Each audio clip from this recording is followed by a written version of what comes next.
Mas para a terra que estava aflita, não continuará a obscuridade.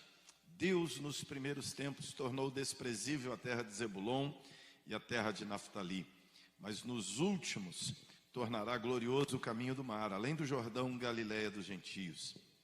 O povo que andava em trevas viu grande luz, e aos que viviam na região da sombra da morte, resplandeceu-lhes a luz. Tens multiplicado esse povo, a alegria lhe aumentaste.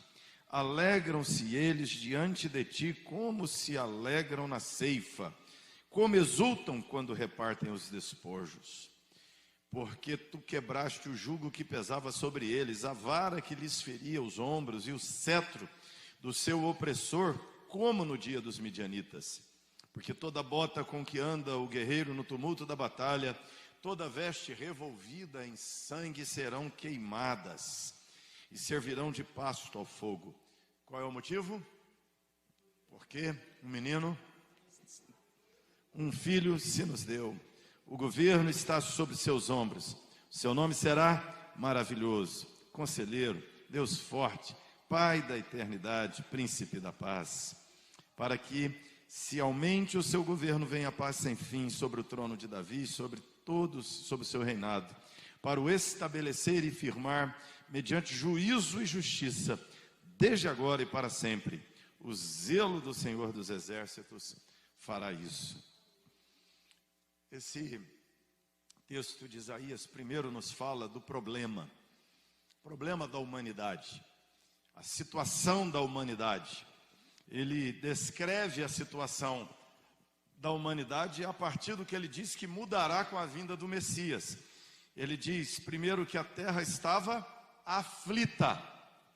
Há uma aflição na alma humana, há uma inquietação na alma humana. A razão da aflição, ele diz aqui, a obscuridade. A humanidade, a terra aflita, ele diz, não continuará a obscuridade, aquilo que é treva, aquilo que é escuridão. A escuridão é aquele contexto em que não se enxerga direito, em que não se vê as coisas como realmente elas são. A obscuridade é a conjuntura das coisas obscuras, confusas, em que verdade e mentira se misturam, em que mal e bem se misturam, e as pessoas não sabem nem separar mal do bem. A razão da aflição é por não ter a capacidade de discernir, de enxergar as coisas direito. E quando você olha para a humanidade nos dias de Isaías, a realidade era essa. Havia um caos político, havia um caos econômico, havia um caos social, havia um caos religioso no mundo daquele tempo.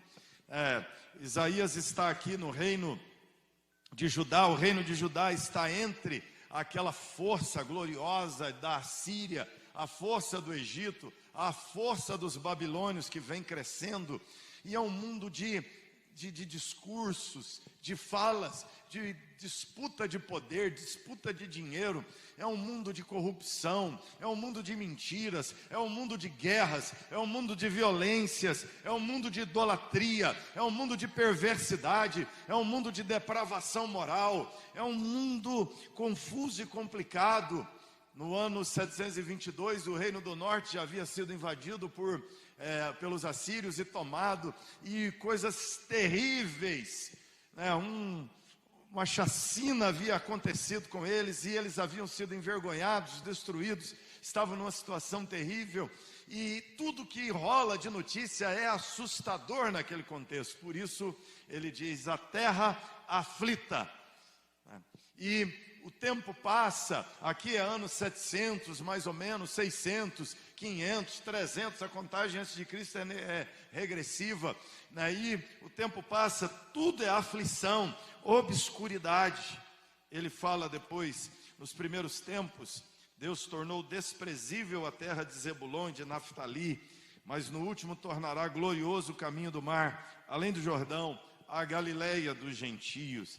Ou seja, ele fala de uma região vítima de desprezo das outras regiões. Essa região sofre por causa do desprezo dos outros humanos.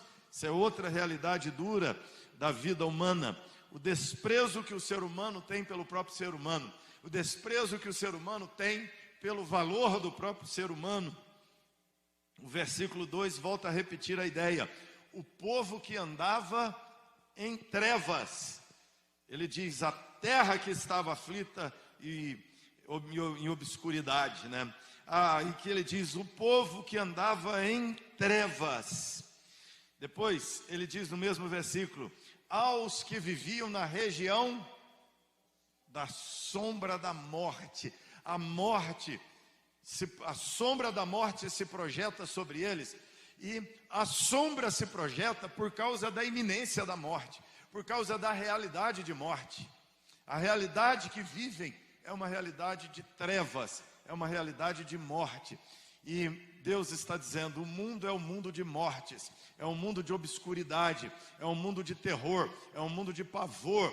E um dos pavores, um dos terrores, é exatamente esse terror da morte que assola a humanidade.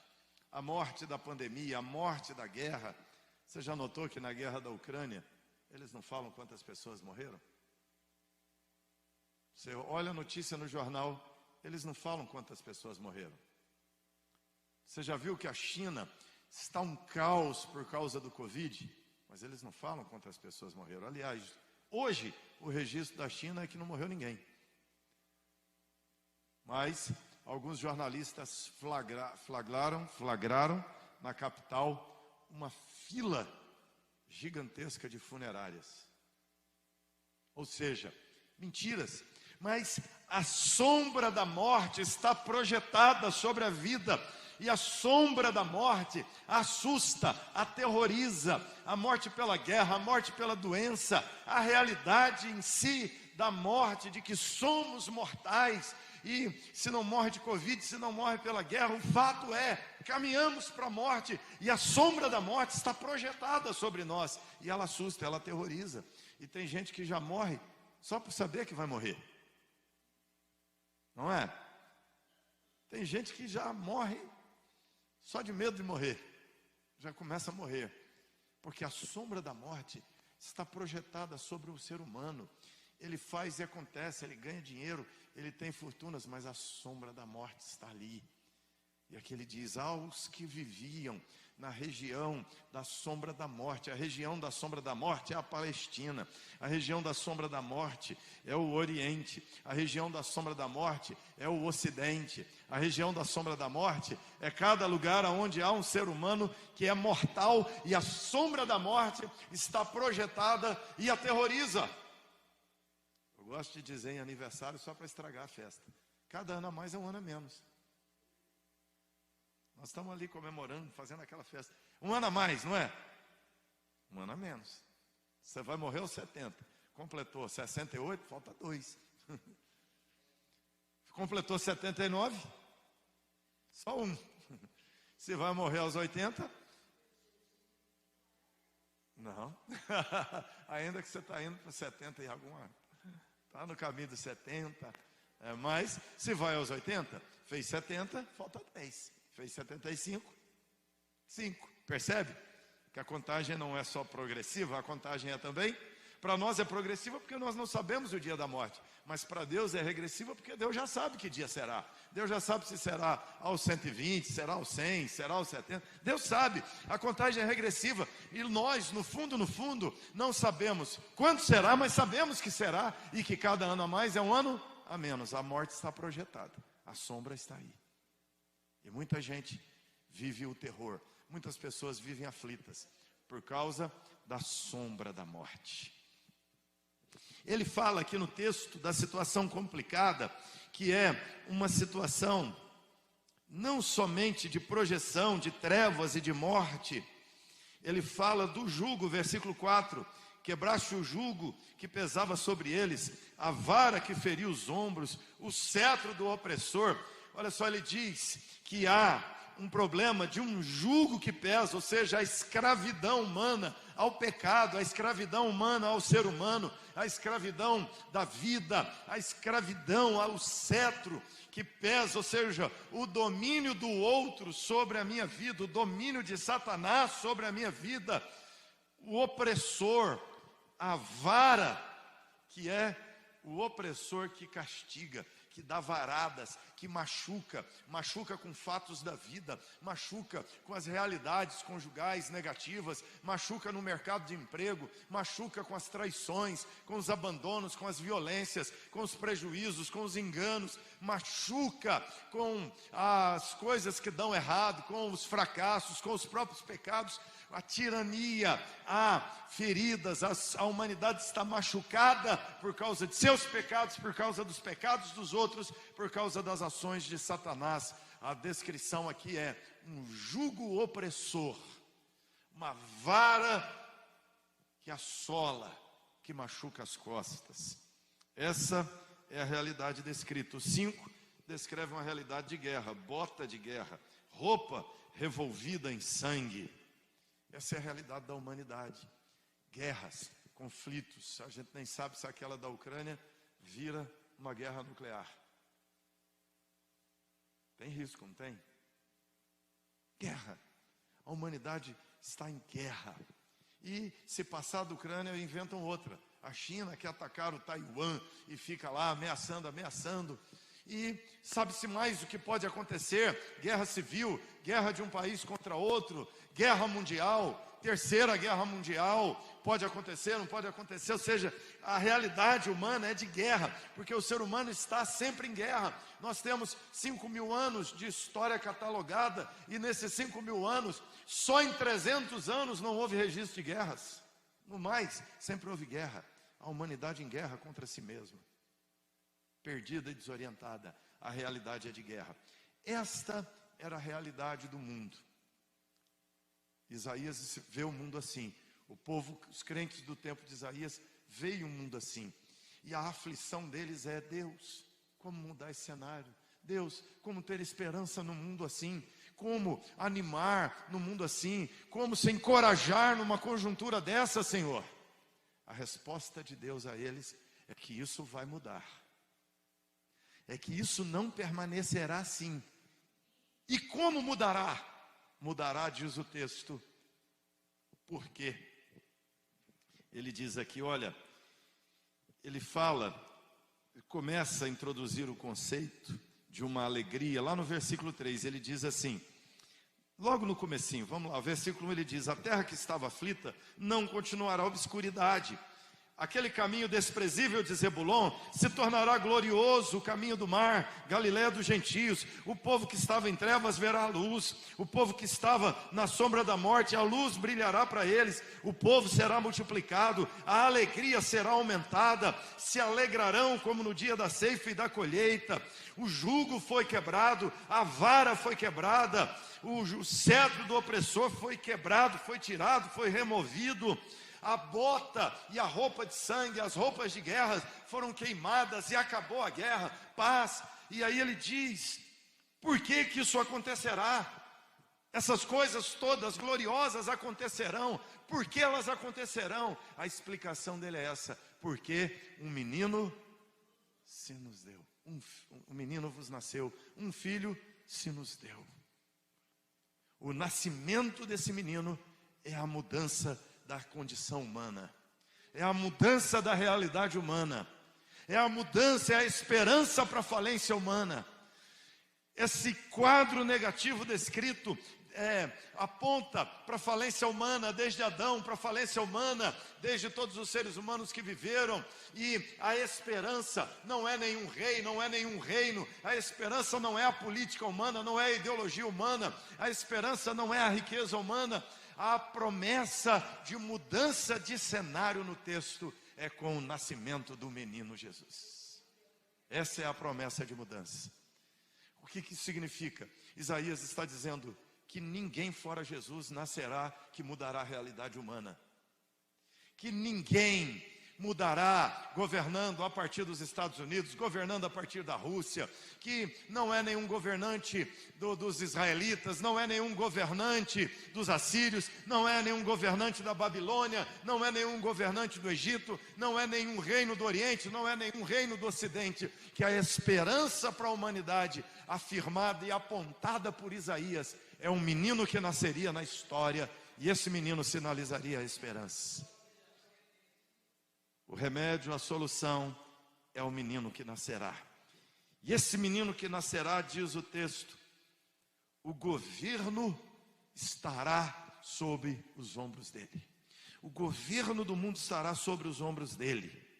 Nascerá um menino que governará. Esse menino não governará o Brasil, esse menino não governará os Estados Unidos, não governará Israel, esse menino governará as nações. O governo do mundo estará sobre os ombros dele. E ele descreve o menino. Ele diz assim, olha, sabe o nome dele? O nome dele será Maravilhoso Conselheiro.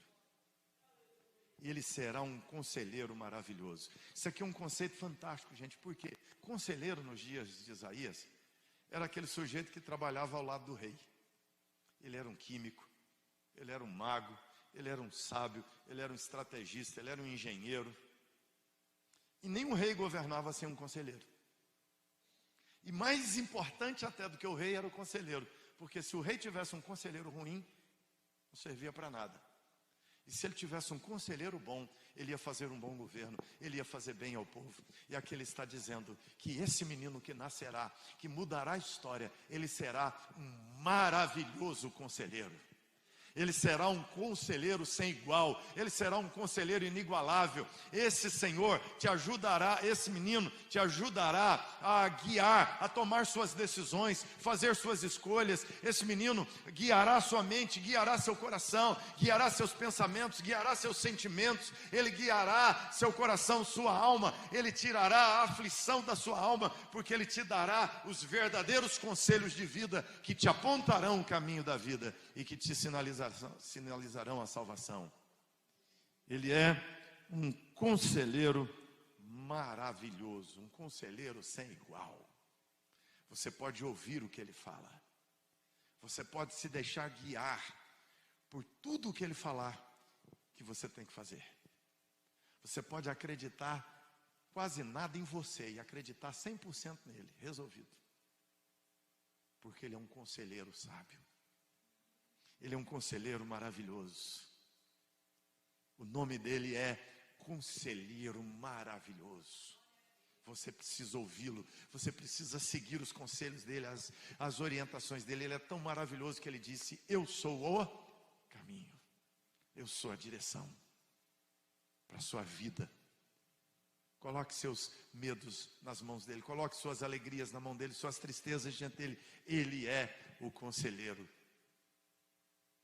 É interessante, quando Jesus é transfigurado diante de Pedro, Tiago e João, vem uma voz do céu e diz assim, esse é o meu filho amado, em quem me comprazo.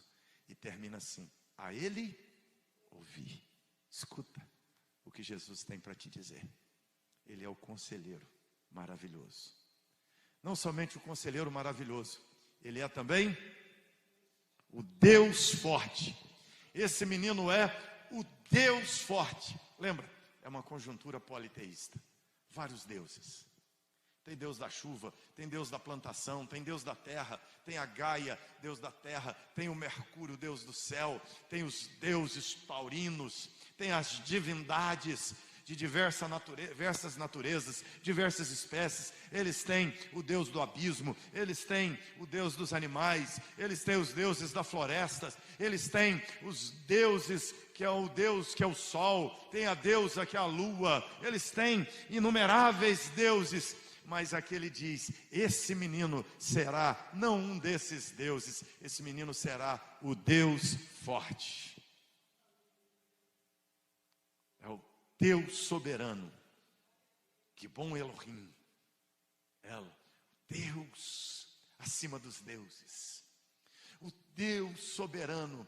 Esse Deus será o governante supremo, aquele que você pode confiar, que tem o destino, que tem o controle, que tem tudo na sua mão. Ele é o Deus Todo-Poderoso, que dá conta de cumprir tudo o que promete, que pode fazer todas as coisas. Percebe? Quando eles tinham um Deus para cada coisa, tinha que ficar invocando um Deus para a plantação, um Deus para a caça, um Deus para a guerra, um Deus para isso, um Deus para... Ou seja, um Deus para cada coisa. Aqui ele diz, o nome dele será o Deus para todas as coisas da sua vida.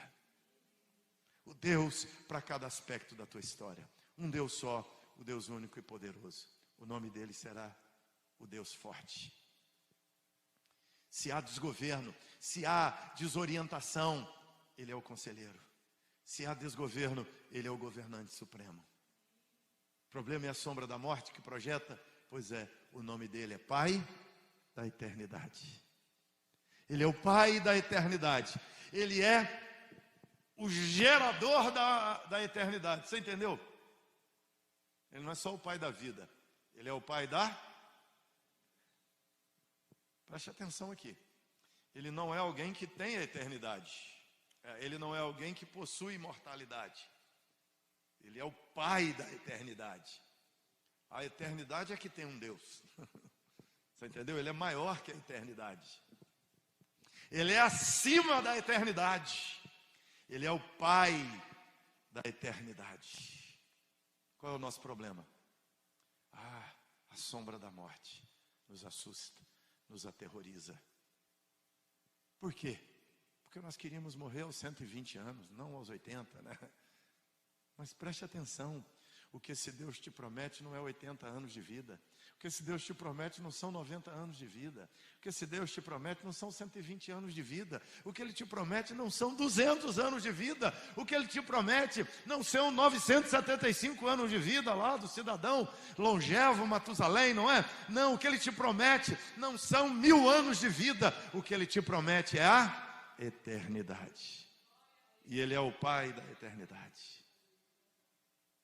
Então não se preocupe com a sombra da morte, porque os que viviam na região da sombra da morte, quando viram o menino, viram uma grande luz, uma luz que ilumina além da morte.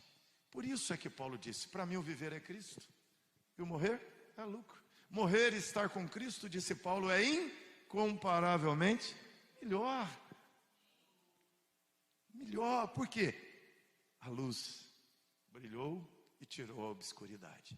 Agora ele vê a vida e vê além da vida. E ele vê a vida com paz e vê a morte com paz. E aí ele fecha dizendo: o nome do menino será então Príncipe da paz interior, da paz no entorno.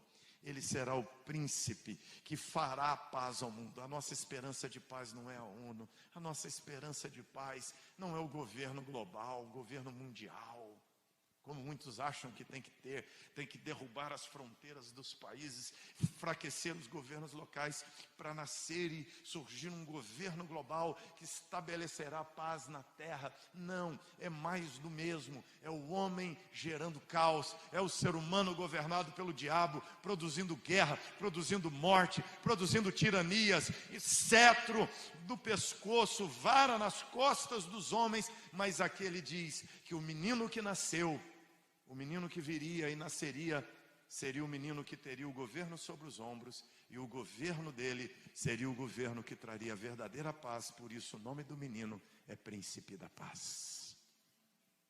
Ele é aquele que dará a verdadeira paz ao nosso coração. Então, o texto diz: um menino nos nasceu. Isaías escreveu 700 anos antes de Cristo, dizendo: o menino nasceu. Ou seja, esperança. A esperança de Isaías é tão forte que ele não diz assim: o menino nascerá. Ele diz: o menino nasceu. 700 anos depois, o menino nasceu. E mais uma vez, estamos caminhando para celebrar esse nascimento.